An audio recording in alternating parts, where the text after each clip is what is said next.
incident in the border on 22nd November 2022 in Mukro. Regarding that incident, one-man commissions, inquiry commissions will be coming to our district on 27 December 2022. The commission will be headed by retired Judge Srimati Rumi Fukan. So she will be having the hearing on this incident.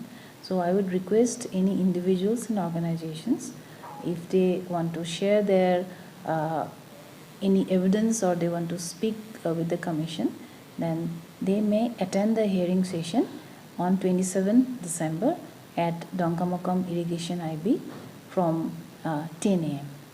So that is my request to everyone to come forward and give their insights about the incident to the commission. Thank you.